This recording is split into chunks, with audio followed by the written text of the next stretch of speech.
तो नमस्ते दोस्तों, कैसे हो आप लोग। मैं आशा करता हूँ आप बहुत स्वस्थ होंगे और अच्छे होंगे। तो दोस्तों, आज की कहानी गौतम बुद्ध से जुड़ी हुई है। ये कहानी एक गरीब घर के लड़के की है और ये कहानी हमेशा आपको एक सकारात्मक सोच देगी और ये भलाई करने पर मजबूर करेगी। तो दोस्तों, कहानी कुछ ऐसी है कि एक गरीब लड़का एक सेठ शहर में सेठ के पास नौकरी करता है। लड़का अपनी नौकरी करके जैसे तैसे पेट पालता है, दो वक्त की रोटी कमा कर खा लेता है। तो दोस्तों, ये उसके जीवन का सिलसिला चलता रहता है। वो अपने लिए रोज की रोटी बनाकर खाता और काम करता है और वैसे ही जीवन उसका गुजरता है। तो दोस्तों, वो रोज अपने लिए 3 रोटी रात को बनाता था। तो ये जब एक दिन वो अपने लिए 3 रोटी बनाकर कुछ काम करने लगता है तो उसमें से एक रोटी कम पड़ जाती है। उसको पता नहीं रहता है ये कौन रोटी लेके जा रहा है। तो वो एक दिन ध्यान रखता है। ये सिलसिला उसका रोज का चलने लगा कि उसके रोज को एक रोटी कम पड़ने लगी। तो उसने एक दिन ध्यान रखा कि ये रोटी कौन लेके जा रहा है। तो एक दिन देखा तो वो उसकी रोटी जो है वो चूहा खाया जा रहा था। तो एक दिन लड़के ने चूहे को पकड़ा और बोला, भाई तू ऐसे कैसे कर रहा, तू मेरी रोटी खाया जा रहा, मैं भूखा मर जाऊंगा।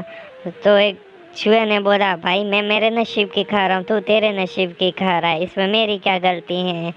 तो लड़के ने बोला, भाई मैं जैसे तैसे 2 वक्त की रोटी कमा कर मैं पेट भरता हूँ, तू रोटी खा जाएगा तो मैं भूखा मर जाऊंगा। तो चूहे ने बोला, ये मेरी समस्या नहीं है। तो लड़के ने बोला, इस समस्या का समाधान कैसे निकाले। तो चूहा बोला, इस समस्या का समाधान एक ही महापुरुष निकाल सकता है जो यहाँ से बहुत दूर है। लड़का बोला, वो कौन है मुझे बता, मैं वहाँ पे जाऊँगा और इस समस्या का समाधान निकालना ज़रूरी है। तो चूहा बोला, इस समय एक ही महापुरुष है, उसका उनका नाम गौतम बुद्ध है, वो यहाँ से बहुत दूर हैं और वहाँ पे जाना बड़ा मुश्किल है। तो लड़का बोला, मैं ज़रूर जाऊंगा वहाँ और इस समस्या का समाधान निकालूंगा। तो लड़का जैसे ही वो पता लेके निकल जाता है सुबह अपने सेठ को पूछकर। तो लड़का चलता है तो शाम होने आई है, सूरज जल जाता है और रात होती है। तो वो देखता है एक महल आया है, वहाँ पे जाता है और दरवाजे पे जाके पूछता है कि मुझे बहुत दूर जाना है और रात रुकना है, सोने के लिए जगह चाहिए। तो उसको सोने के लिए जगह दे देते हैं और जैसे ही सुबह होती है तो वो अपने लक्ष्य की ओर निकल जाता है और अपने समस्या का समाधान निकालने चलता है। तो वहाँ जो महल के एक औरत रहती है, वो पूछती है, वैसे भाई तू जहाँ कहाँ रहा है। तो वो बोलता है, मेरी ऐसी ऐसी समस्या है, मैं गौतम बुद्ध के पास अपने समस्या का समाधान निकालने जा रहा हूँ।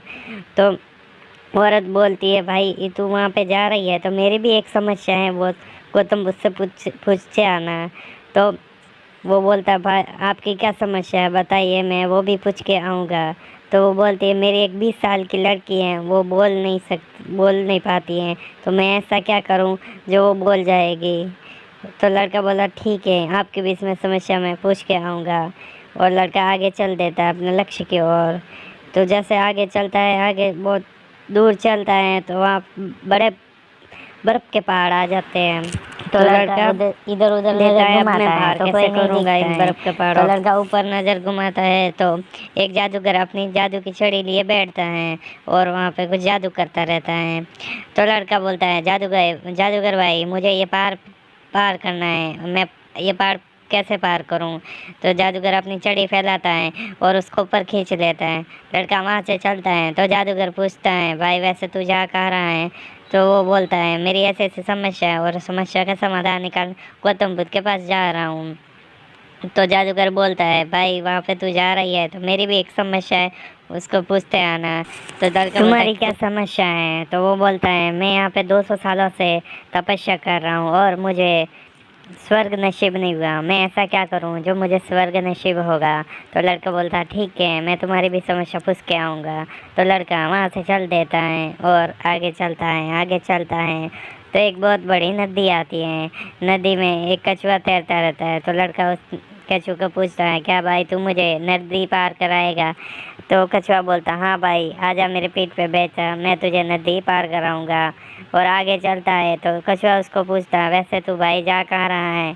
तो लड़का बोलता है कि मैं अपनी ऐसी ऐसी समस्या है, उस समस्या का समाधान निकालने गौतम बुद्ध के पास जा रहा हूँ। तो कछुआ बोलता है तू वहाँ पे जा रही है तो मेरी भी एक समस्या है, वो पूछते हैं आना। तो लड़का बोलता है तुम्हारी क्या समस्या है भाई? तो कछुआ बोलता है मैं यहाँ पे 500 सालों से तैर रहा हूँ पर मैं कभी ड्रैगन नहीं बना, मैं ऐसा क्या करूँ जो मैं बड़ा ड्रैगन बन जाऊँ। तो लड़का बोलता है ठीक है तुम्हारी भी मैं समस्या गौतम बुद्ध से पूछ के आऊँगा। तो वहाँ से लड़का चल देता है और आगे चलता है तो चलता वहाँ पे गौतम बुद्ध का अखाड़ा आ जाता है। तो सुबह जैसे ही माँ सभा होती है तो प्रवचन होने चालू होते हैं। तो गौतम बुद्ध की एक शर्त रहती है प्रवचन में, मुझसे कोई भी इंसान 3 सवाल ही पूछ सकता है, 3 से चौथा सवाल नहीं पूछ सकता है। तो लड़का विचार करता है मेरे तो 4 सवाल है, अब मैं क्या करूं। तो लड़का विचार करता है कि उस औरत की लड़की 20 सालों से नहीं बोल रही है, उसकी भी बड़ी समस्या है। और वो जादूगर 200 साल से वहाँ पे तपस्या कर रहा है, उसकी भी बड़ी समस्या है। और कछुआ 500 सालों से वहाँ पे तैर रहा है, उसकी भी बड़ी समस्या है। मेरा क्या, मेरी तो छोटी समस्या, मैं फिर कभी पूछ लूँगी। तो सबका नंबर आने के बाद गुरुजी उस लड़के से पूछते हैं भाई बोल तेरी क्या समस्या है। तो लड़का बोलता है कि मुझे एक रास्ते में कछुआ मिला, वो 500 सालों से नदी में तैर रहा है पर वो कभी ड्रैगन नहीं बन पाया, वो ऐसा क्या करे जो वो ड्रैगन बनेगा। तो गुरुजी गौतम बुद्ध बोलते हैं कि उसको बोलना तू अपना ऊपर का ढक्कन हटा ले तो ड्रैगन बन जाएगा। तो लड़का बोलता है ठीक है, पर दूसरा सवाल पूछता है कि मैं रास्ते में आ रहा था तो मुझे जादूगर भाई मिला पर वो 200 सालों से वहाँ पे तपस्या कर रहा है और उसे कभी स्वर्ग नसीब नहीं हुआ, तो वो क्या करे जो उससे स्वर्ग नसीब होगा। तो महात्मा गुरुदेव बोलते हैं कि उसको बोलना तू अपनी जादू की छड़ी फेंक दे या जादू की जड़ी तो छोड़ दे, स्वर्ग प्राप्त हो जाएगा। तो लड़का तीसरा सवाल पूछता है कि मुझे एक औरत मिली, उसकी 20 साल की लड़की, वो बोल नहीं पा रही है, वो ऐसा क्या करे जो उसकी लड़की बोल जाएगी। तो महात्मा गुरुदेव बोलते हैं उससे कि उनको बोलना उसकी लड़की की शादी करवा दे तो वो लड़की बोल जाएगी। तो ये तीनों सवालों के जवाब लेकर वापस लड़का अपने घर की ओर चल देता है। तो जैसे नदी के पास आता है तो कछुआ पूछता है भाई मेरा क्या जवाब दिया। तो लड़का बोलता है महात्मा ने बोला है कि तू अपना ऊपर का ढक्कन हटा दे तो तू ड्रैगन बन जाएगा। तो जैसे ही कछुआ अपना ढक्कन ऊपर का हटाता है तो उसमें से बहुत सारे हीरे निकलते हैं। तो वो कछुआ हीरे उस लड़के को दे देता है, मैं क्या करूँगा ऐसे हीरे का, तू ले ले, तू रख ले। तो लड़का उसके हीरे रख लेता है, वो वहाँ पे से बड़ा आदमी बन जाता है, करोड़पति बन जाता है। तो वैसे वहाँ से आगे चलता है, तो जैसे जादूगर के पास आता है तो जादूगर बोलता है भाई मेरा क्या जवाब आया, मैं क्या करूँ ऐसा।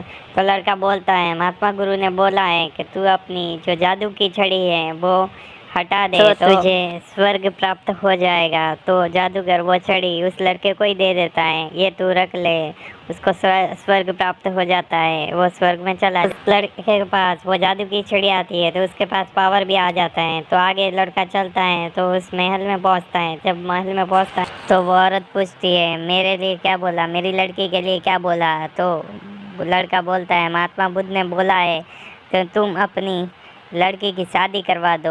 तो वो लड़की बोल जाएगी। तो वो औरत सोचती है मुझे इससे अच्छा लड़का कहाँ मिलेगा। तो वो औरत उस लड़के के साथ ही अपनी लड़की की शादी करवा देती है। तो दोस्तों लड़के के पास धन भी आ जाता है और शक्तियाँ भी आ जाती हैं और उसकी शादी भी हो जाती है। तो लड़का बहुत खुश होता है। और अगर लड़का इनकी भलाई नहीं सोचता, इनका सवाल नहीं पूछता तो शायद लड़के के जीवन में पहला तो दोस्तों वो कहावत है कर भला तो हो भला, वैसे इस लड़के ने दूसरों का भला सोचा तो उस खुद का भला हो जाता है। तो दोस्तों ये कहानी हमें भी यही उद्देश्य देती है कि जीवन में हमेशा हमें भलाई सोचना चाहिए और हमेशा भलाई करते रहना है और दूसरों की भलाई में ही अपना कल्याण छुपा है। तो दोस्तों हमें ये कहानी यही उद्देश्य देती है। तो दोस्तों कहानी अच्छी लगी और अच्छी अच्छी कहानियाँ लाते रहूँगा और आप मुझे सपोर्ट देते रहना और आशीर्वाद देते रहना दोस्तों। तो कर भला तो छो भला। जय हिंद जय भारत। नमस्तक हूँ मैं शरणम बुद्धाय।